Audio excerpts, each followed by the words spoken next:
And then the regular classes, there, in theory, it's more open a bit. But there, so two beginners, I don't put with each other because that might be dangerous. But there you have the luxury that you can roll with a more higher belt, and a lot of the teaching also happens during the rolls. Okay. So in a way, we talked about last time about order and chaos. I think there should be order, because if it's just chaos, then it's everything is random. But if you order everything too much, then it takes the creativity away from the system, and a lot of things happen informal and without the teacher knowing as well. So I believe maybe 60, 70, 80% of structure, and then 20% of chaos, or things just sort out themselves a little bit. I would ask Prit you one question. If you didn't have your actual gym, you had a regular gym with only 1 hour for everyone, what would you do then? What would you advise for the teacher to do in this place? Because your conditions are, in a sense, idealistic when you can have a lot of time to separate agenda. Let's say I wish I would still have a gym after we open. Yeah. So Yes. yes. But that is the I would honestly say I hate that situation. Yes, Wim has her own gym. That's a different. You have different. Still a schedule you can build on. Still one mat. But some people just rent times, and you have a 3 times a week. What would you do? What would you do in such situation? The best thing to do in such situation. I would do something else, not jiu-jitsu. No. But let's say because there are so many gyms that are organized in this sense, and there are people going in those gyms. So what would be the first, the according to you, what would be? It's a little bit tricky, but I would, because it's very, very hard to bring beginners to that environment, because I still strongly believe they shouldn't roll in a, or they don't know anything. So the experience they get from the rolling is could be bad. But let's say if this gym is small, only renting times, then maybe the community is also very small and holds together. So I would usually sacrifice some more advanced students to teach beginners in the same time. So everybody, let's say they have three coaches, 3 advanced students, and I cycle them.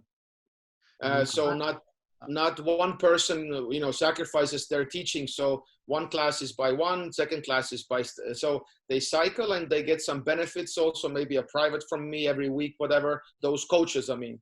So I do a trade-off with them. Okay. But I would still teach beginners differently, separately from the main group, because sometimes the main group is, De La Riva sweeps or something like that. The beginners there's no point teaching them, De La Riva sweeps. So I would still do this kind of separate classes, even in a smaller mat. Even that mat would be like what Wim has. I think it's enough to have 2 classes. When you kill the echo, and maybe the beginners have half an hour, 45-minute class, and then you have a rolling whatever in a section. So it depends also how much time. If you have 2 hours each night, so that's already better than 1 hour and a half. So you can have a half an hour beginners class, and then 1/2 an hour of regular class. So when you have a 1 hour teaching and the 30 minutes rolling, so it's different. So I would still, I think that's the worst case when you have to. Maybe some people, I know some clubs are bringing people to the only group they have. They have only one group, and people are joining right away to that group. That is the worst thing. Okay. But people usually have excuses. Oh, we have so little beginners coming in. There's no point opening the separate club, separate class. Yes, yes. So I would say and a lot of people have that experience. If you open a beginners club, you will get more beginners class, because people are more drawn to their level class. If you feel like, oh, this is a beginners and everybody sucks as me, I will gladly join that class. Then just come to the main group and everybody's you know, like a blue belt and purples, and I would be like a, I don't know, only white belt. That's the like recipe to kind of weed people out very fast, and only tough people would stay. So there has to be some catering for beginners, even in a smaller settings. There has to be like a half an hour or something like separate to them, and maybe then they join the regular class somehow, or do the drills, or let's say if you have a turtle class, then half an hour they learn their, you know, 0-point turtle. Everything else somebody explains them, and then 15 minutes, whatever, 20 minutes, they're drilling with the rest of the group, but they're drilling their things with somebody more knowledgeable, but then they're drilling this position to keep everything tight. And so there has to be definitely gathering. It cannot be like somebody just comes in and your first lesson is like you know, like in math, you know, like you don't come to this, you know, 5th grade class right away. It has to be gathered to you, you know. And so I find I'm not gonna allow so that the question go to like, what if this happens? I think it's a really sucky situation, and even in a very, very tight situation, you should cater beginners differently. And I think that's would be my answer. Okay. And then you know, the beginners come and you advertise, and soon you can open a, you know, extra little time. And so you have to do this, and many people are afraid of that oh, we don't have much beginners. But if you advertise, say, beginner friendly, all those things, you will have enough people to actually cover the rent, or even give somebody like a pocket money a little bit for teaching those beginners. And usually some people do like teach, because that's one way to get better, because one of the best ways to get something yourself is to teach it to others. And then if you tell them what to teach or whatever, so you make their life easier, so I think you can still manage. So that would be my avoiding answer. Great answer. Let's go from there. And wait, I will you can guys talk. I will put my plug in a little bit. My computer died soon. Let's consider now there's someone watching this who has never done BJJ and who is ready now to go to a gym for the first time. Maybe he was not going to be lucky enough to go to VIM class or to go to PRIT class. He's going to be to an environment where there is competition, and like the one that we've just described. What should he do? What is the cautions that he should have? Because he's just watching this video, and he's going tomorrow, or when the situation is better, of course. It's an easy answer. Yes. Sorry. There's an easy answer in theory and hard in practice, because I don't have reference. But what I would say is check out a bunch of gyms. Go to at least 5 gyms. Well, if you only have one gym in the neighborhood, then you don't really have a choice. But if you have a bunch of gyms in the neighborhood, let's go to the worst scenario. Let's go to the worst scenario. Then we have answered everything else. Okay, there's only one gym. Well, then check it out. There's only one gym, and he hasn't got anything else, and he has to do that. How should he do it? Then okay. So you go to the gym. So what did you look at? How did I treat you the first day? Okay, it already starts when the person. How is the environment? You come in through. But even if not being part of the group, what's the most important thing is safety.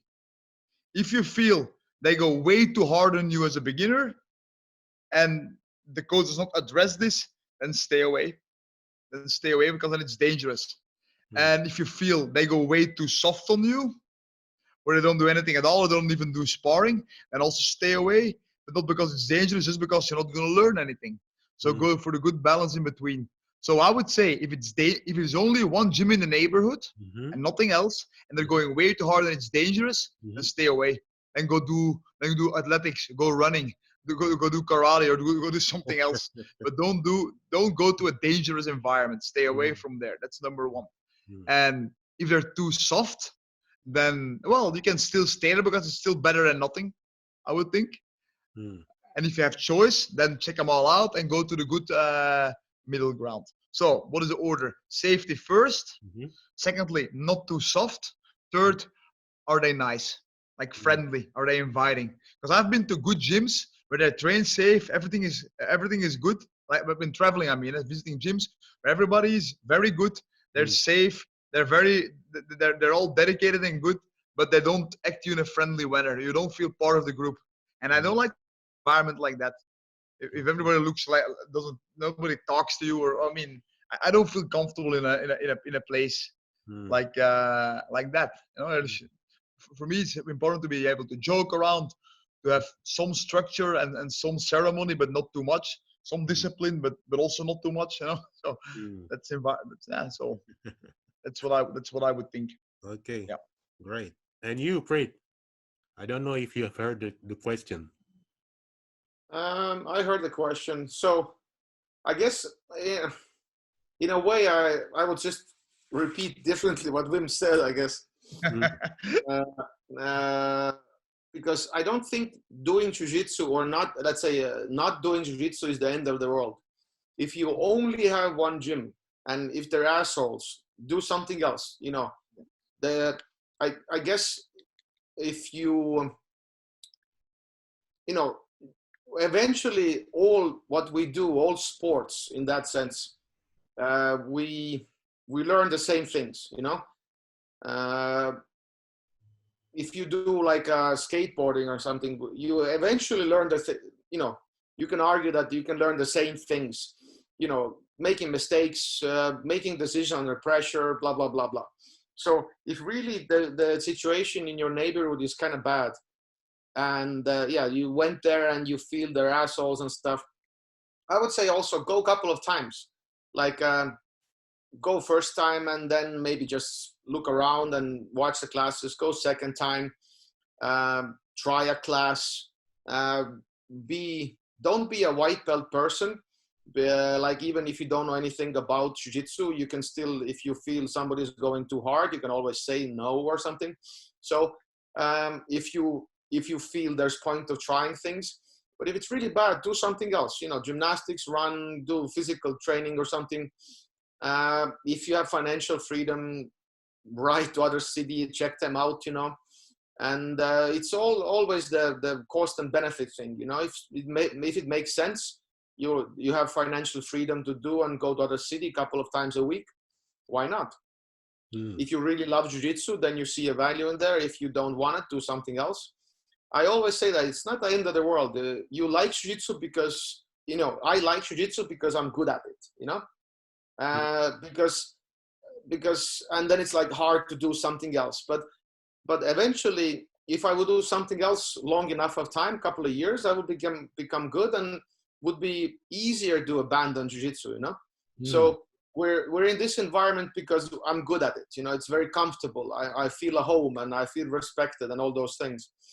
But it's not the end of the world, you know, that oh, without jiu-jitsu I would die or whatever, you know.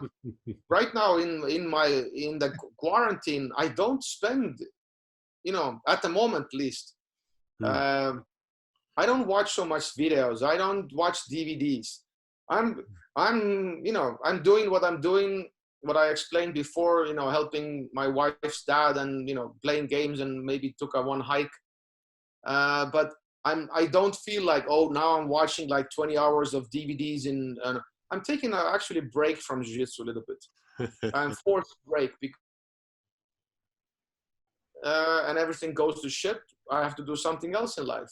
I cannot be too attached to jiu-jitsu, you know? So as a beginner, you have that freedom. Let's say, I don't say you suck at everything, you know, certain things come easier than others, but you're free to choose. And jiu-jitsu has its appeal and it's fun and everything else, but other things are as fun. Maybe your neighborhood is richer by something else, some other activity, you know. like bouldering or whatever it is. Just do that. And if you find, I guess what Wim was also saying, if you find a community, you know, if you find a community, people helping, if you find a good teacher that are good at something and you really want to learn, usually there's a saying also, if you find a good teacher, whatever he has to teach, you have to learn, because, you know, they say good teachers are hard to find, whatever. So if somebody's good at something and knows how to pass it on, and so stay with them, and probably that's beneficial. But I guess if you only want to do jiu-jitsu, then your choices are limited. But yeah, so those advices, what Wim gave, they're all good. So I think the safety is the number one thing. So not to get injured, and feel that nobody wants to injure you. And the egos and stuff, because getting injured is one of the suckiest things that happens in our sport, you know? And as a beginner, if your first day is learning Darce choke and then tomorrow your neck is messed up, so that's very, very sad. And your first experience was that, you know? And you will tell that to the friends and everybody else. And it's kind of bad reputation for our sport. So definitely be even more paranoid if you go to jiu-jitsu gym. Maybe don't join the first day. Maybe just look, see what people do, you know? How do somebody screams in a class, or did somebody get injured? Or, and then second time, maybe you go, okay, now you're ready, you saw it. Don't just jump in, because not everything is good. There's enough meathead gym around. So really your safetyness should be number one concern. Oh, powerful. Powerful. I'm just asking those questions because I hadn't seen any kind of these answers anywhere before. And I imagine myself starting tomorrow, day one, and in BJJ. I'm not good at BJJ, but BJJ gives me the platform to meet you, for example, to talk to you, which is extraordinary. I have a background in a university as a researcher in linguistics. I like epistemology, and that's why I am proficient in Aikido. I'm a teacher of Aikido, which is a traditional martial art. I've done Aikido 4 years. Oh, great. So you know what I'm talking about. And I was dedicated to, I haven't experienced anything that I can experience here in the BJJ as a white belt. This is extraordinary in a realm of the epistemology.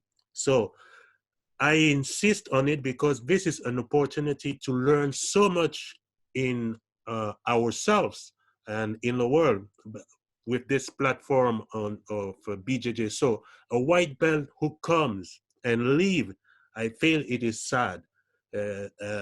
We need to have as many tools as possible to make everything easier for him to understand first day what, regardless of the environment, of the club, of the gym, what would be his opportunity to learn something from Jiu-Jitsu. And that's the reason why I'm asking you those questions, because I've seen an interview of 4 black belts giving their advices to the white belt first day. What would a white belt should focus on? Nothing has come on the point of safety. You were the first 2 guys who mentioned the sort of yes. I think it's common sense, no? It's incredible. It's not They safe. say, It's you should something be bad will happen. persistent. You should hide your ego. You're gonna suffer the 6 months first. You have to be persistent. You have to accept your mistake. They say everything but safety. Nothing about safety. And those are black. So we don't know who we should listen to as white belts. So this is important. This is an important message for those who stay and also for those who leave. As I said, somebody will watch this video and will say, yes, this interests me. I want to try BJJ. So you're 2 black belts. I like your material. In a way, I'm not saying that I to you. So this is important to say, because white belts are much more, there are a larger number of white belts than black belts in the world. Actually, so everyone is a white belt in a sense, and there are so many people who can become white belt tomorrow. As you said, Prit, you're right.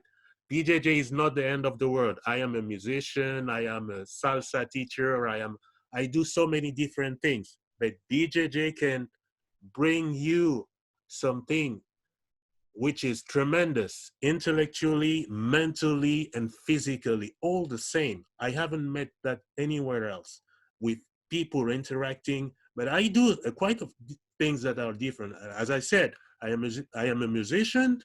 I do Aikido. I teach salsa class, dancing, and all those kind of stuff. But it's a huge opportunity. Even talking to you, even discovering you in Estonia and you in Belgium, that's magnificent.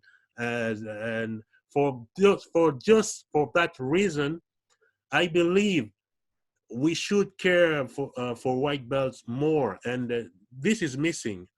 Too many different topics, and I'm really happy to hear that you're insisting on the problem of safety, and I would actually I would add another option. If there's no good alternatives nearby, open your own gym. Like a Gracie garage. I like the concept, you know. Yeah. You're better off being, but then you have to be honest with your students, because look, I'm a complete beginner. I don't have a clue what I'm doing. We're going to learn from videos and by bringing people in, and we will grow together. If you're honest about that, then you can perfectly open a small group. I think you should be better this than the alternative. Yeah. I think, if you're like I said, if you really want to do jiu-jitsu, then you will find a way. Do like, I guess, some garage or whatever, you know. But if you just want to try something new and that neighborhood is not suitable for that, then you find something else. But if you really want, I guess you will also find a way. You can find a way. It's harder, but that means you have to have a better will or bigger will. And so a lot of, you know, when I started, maybe Wim, you started like this also. We didn't have anything. We were training in a shooting range with a mats nobody, I think, washed many years, because it was a puzzle and some leather mats and everything. So, and we didn't know much. We didn't have information, but we wanted to do jiu-jitsu, you know. So we had that will, and I guess the main thing is we had that group of people that were friends, and that's why we trained. And if there would be maybe other people, then maybe I would have stopped doing jiu-jitsu. So I think the group was the good enough that we stayed together, and you know, now we're here. So still the environment, I think, whatever you're teaching, whatever you're providing, I think I'm not the best person to talk about it. I think in my clubs, my club, I could do also many things. I should do many things differently, maybe, because I'm not socially very outgoing person, and to always figure out what needs to be done and how to bring people together, more social events or more opportunities to hang around after the classes. So probably this aspect could be better also in my club. But I think that I guess people will stay if there's community, you know, and if they're welcomed, if they're community, they can, you know, share their ideas, and they're valued in a first day or already. So there's, you know, those psychological tricks you can always do to make people feel like they're welcomed and all those things. And like Christian Grauert has when he was in Estonia before the Clotilde camp, and I think he told me a story about then somebody joined his club, and he asked actually one person that, why did you pick my club? You know, in Denmark there's a lot of other good clubs, and the guy said his club was the first one that said hello to him. Because they had a receptionist, the Vara, you know, and right away somebody came, welcomed.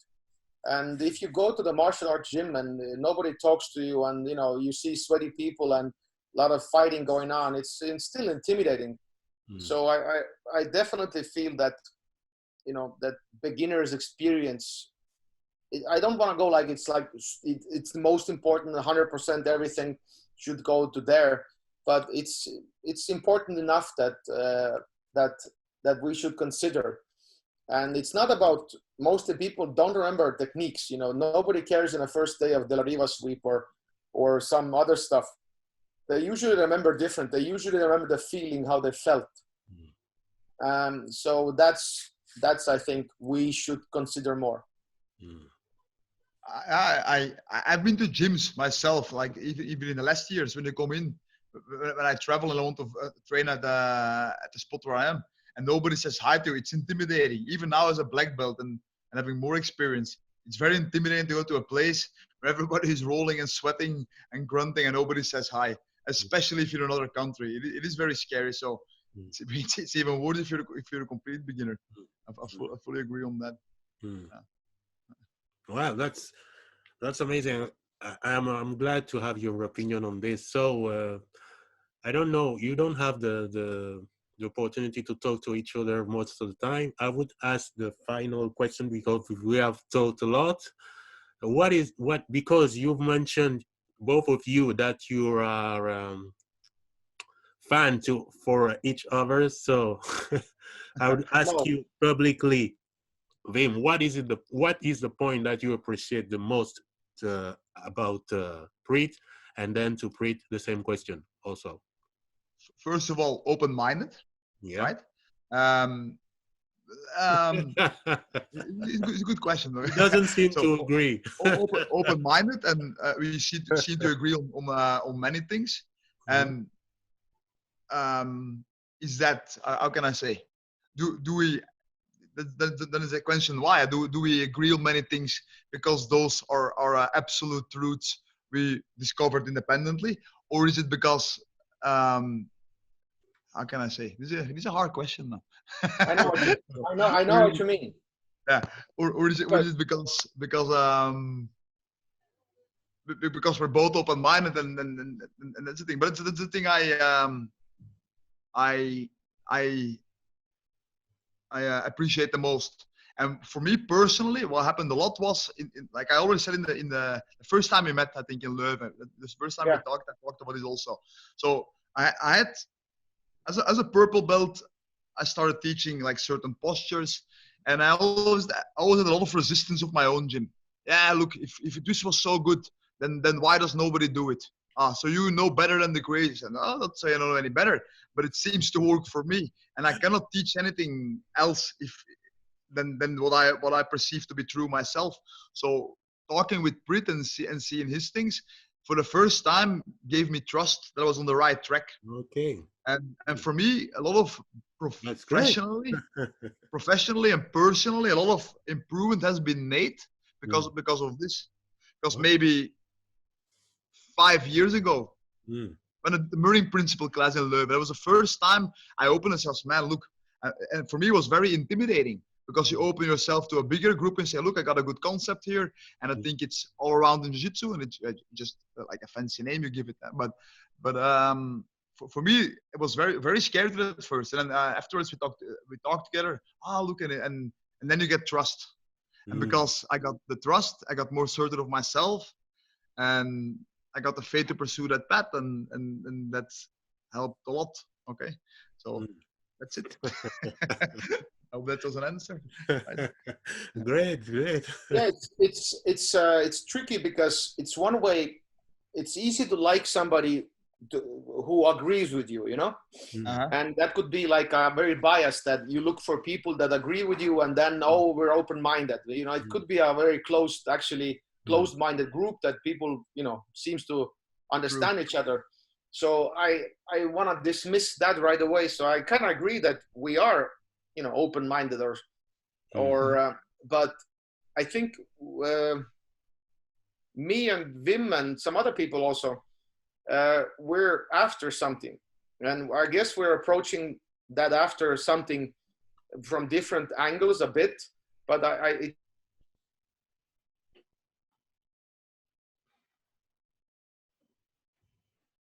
on everything kind of with some details and stuff. We still argue friendly, and that's always, I enjoy those things. But it seems like posture wise and some wise we seem to agree. And when Wim says, it's always funny. I think I said that to Wim earlier.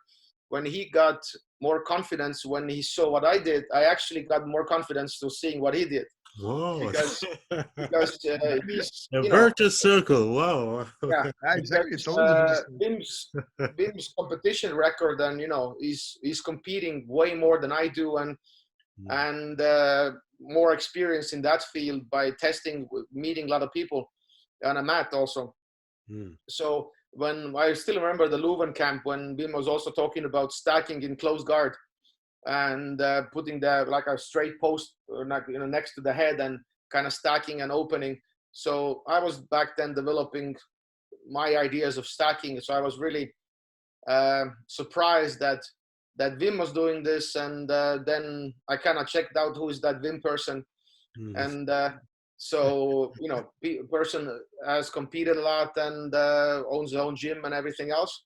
So I was really surprised that, because usually I don't meet people that are talking about stacking publicly and doing classes, and so that was really interesting. And then all the mirroring principle class was really annoying, because I didn't understand it back then, because it was only one posture, but I didn't understand it back then. But it just looked physically very solid. And I was like, God damn it, it looks everything against what I do, because I'm more crouching in and doing. But that posture seems like very solid, and I had to understand why it's right, because I'm always trying to not trap myself within my ideas, because if you always, this is it, and my bubble, the pandas and this and nothing else comes in, you start to be a victim of your idea. So if something else looks like it looks right, and you don't know why, so you have to go. It's easy to go like, Wim is wrong, it's bad, blah blah blah. But I was super intrigued, and then all the after I think 8 months after that, also the baby bridges and all those things happening. So I was really not every day, but I was thinking about it, that why would Wim be right, and in what circumstances this extension could work. And then it actually, now we know that there's every position has an extension, and every position has a that crouching in position. And so it really helped me. And so I'm trying to always not to be trapped in my own system, because it's always has to be evolved and new details and everything else. And it's very dangerous to have that specific idea. I know I can be trapped by it. And I always have to see what's going on, and does it still applies when I see new information, some variations and stuff. So Wim has helped me a lot. And so what I like about it, I guess I don't, let's say, very wide context. I don't know other person that is so obsessed about postures than Wim also. I think he's even more than me. And also now I know there's a person who talks even more than me, because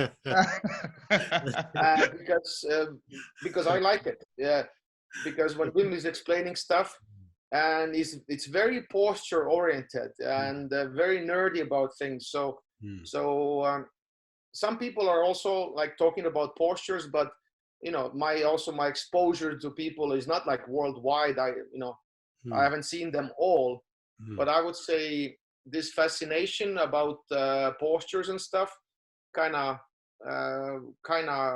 also is inspiring and helps me. And defensive stuff, it's super hard to feel like to submit them, because I think we rolled in Estonian Klotter camps in half an hour, and then we stopped. Usually. Yeah, because we stopped because nobody got nothing.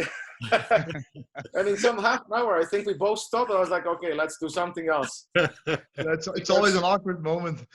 Yeah, because I usually don't like this way, because it has to be a gentleman way out. Yeah. But we were defending, I was defending, everything was, we didn't waste our.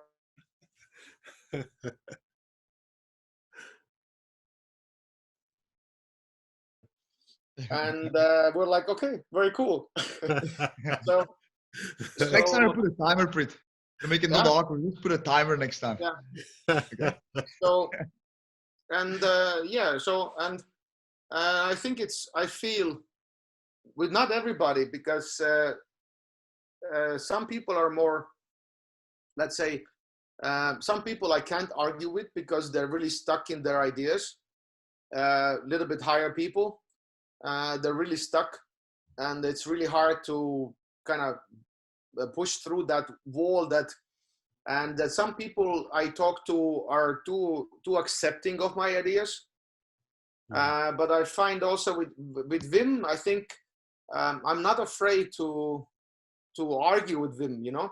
I'm not afraid to ask him, or you have our little talks, and so it's really nice level that I feel that let's say Wim is to me, that we're kind of trying to figure out the same things, and it's because the other way would be in a way very lonely process. Nobody's work, because Wim is doing the same thing, like all the I do I guess Running Man. Wim is talking about it, like Mayweather shoulders and stuff.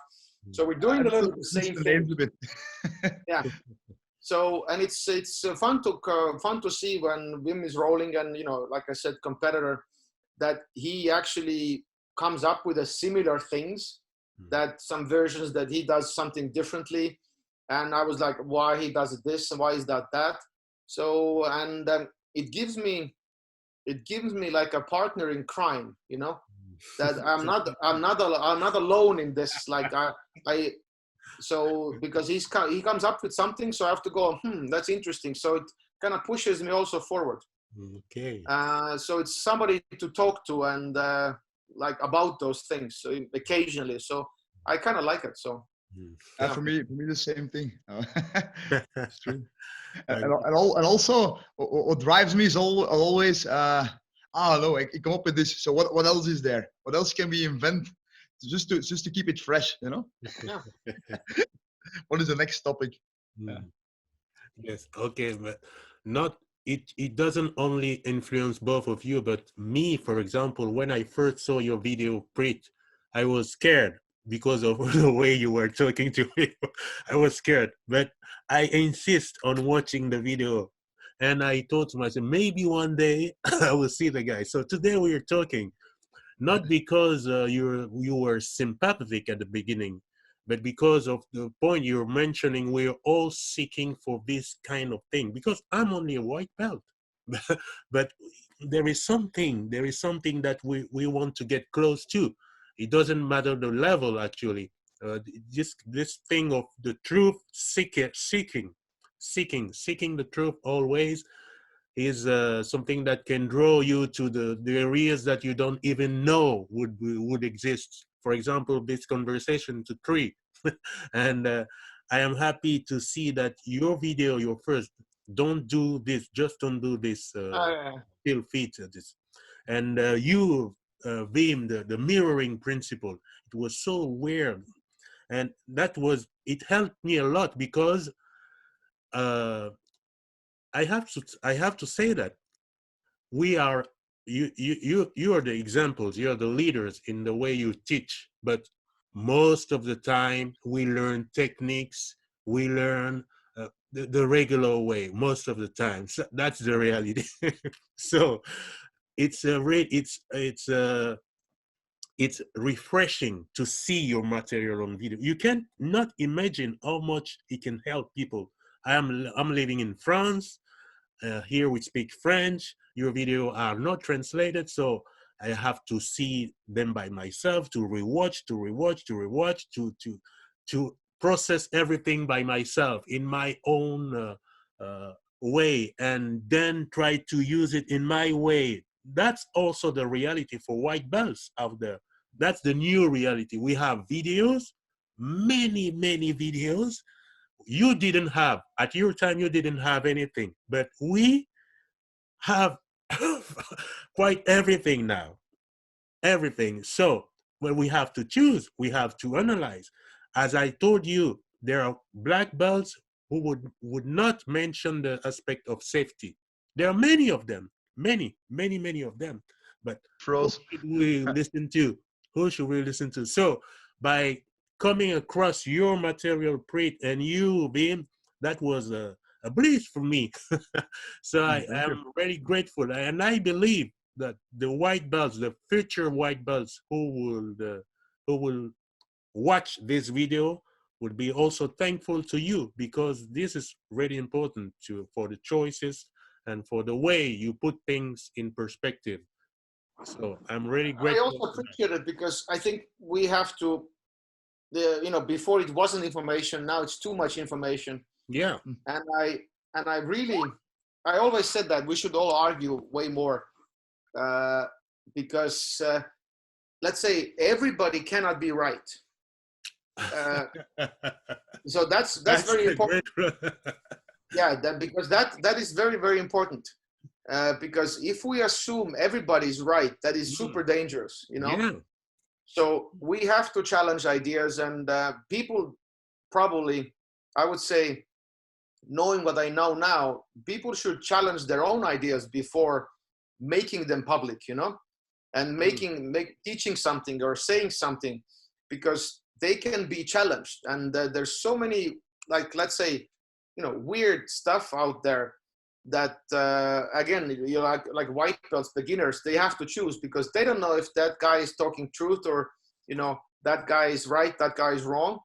So, and I feel there's not actually, I don't see like a discussion happening like amongst even black belts, or during camps or seminars, okay, why you do this and how is this better? And because if people like, if there's 20 ways to do like a knee slide pass, there has to be like, okay, who's more right, who's more wrong, why is this, what's the order, maybe this is first, that's second, that's third timing. So we really have to like challenge. And if somebody's wrong, that I've seen people teach something about some submissions and stuff, and clearly it's completely wrong, and it's like, I'm not gonna say it, I'm usually nodding my head, and then people are saying, oh, Preet is not agreeing with that again. But it's, I don't know how to act usually in those moments, because I know they're wrong, they're saying something, so do I have to say it? Doesn't make a difference, or is it okay?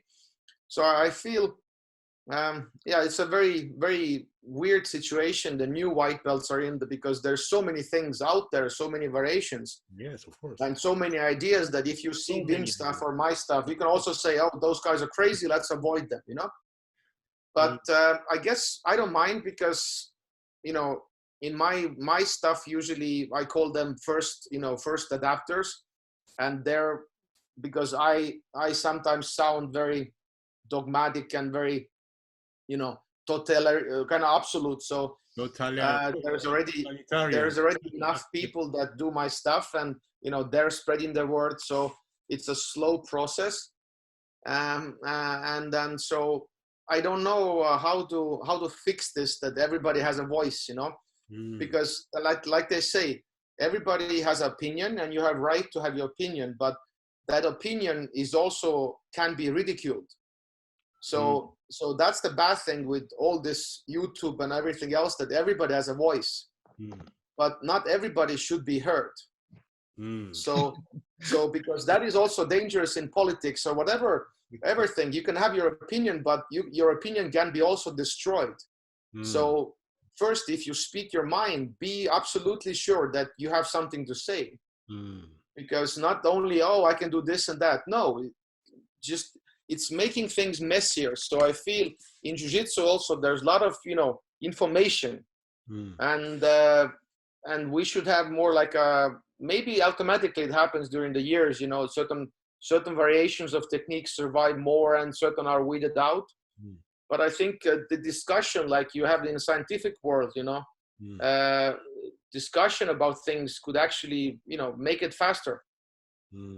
And so we would find out what's the right way, and am I wrong, am I right, do we move on with this, so I think that's discussion is needed. And I know I can, the way I am is not making the discussion maybe easier, because I'm kind of blunt, and maybe some people say, oh, Preet is an asshole, but you know. So that's why I'm joining.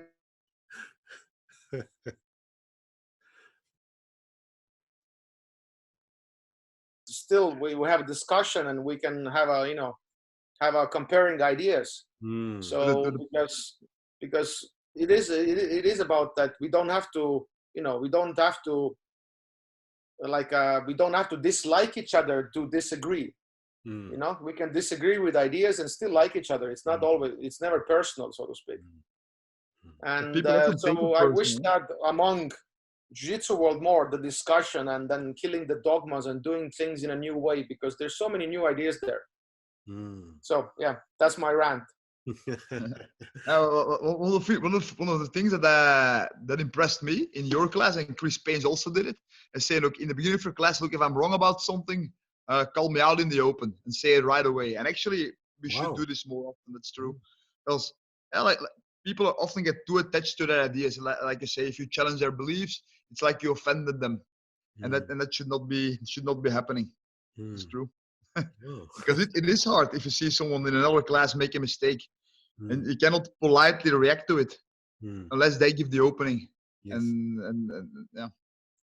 Yeah. So I think, yeah, like you know, jiu-jitsu like black belts or whatever, teachers, it's you know, you're only black belt in that field, and we should not treat people as white belt people, you know. They're white belt in jiu-jitsu, but they're like engineers and, you know, lawyers and teachers, and, you know, they're actually quite smart people. So so they have opinions and stuff. So I think it's like bad to teach them, you know, like white belt people. And also like teachers should know that they're, you know, jiu-jitsu black belts and not life coaches and stuff. And they should, that's not their topic to talk about, so to speak. But in jiu-jitsu, it's very, very often then, you know, people are talking about, oh, this is about life and everything else. And but then people usually have messed up lives, that usually those guys that talk about it. And it's we should just do jiu-jitsu, enjoy our sports, and if it trickles down to real life, you know, in a way, some habits and some good behaviors, it is, but it's not, you know, it doesn't have to be. But then otherwise, what would give someone the right to be a life coach? Not that I want to be a life coach, but just in general, because jiu-jitsu for me is a metaphor for life. And I think we can use all of things we learn here to apply them on life. So if someone is, I'm a life coach, and that's all I'm focused on, and not any previous experience as a reference, that would also be very dangerous, no? Yeah. So and yeah, so I like to always say people, like even these days when I do our armbar escape class, you know, the reverse hitchhike stuff. I've done in Moscow also, and I think I did it somewhere else also. I think in Sweden.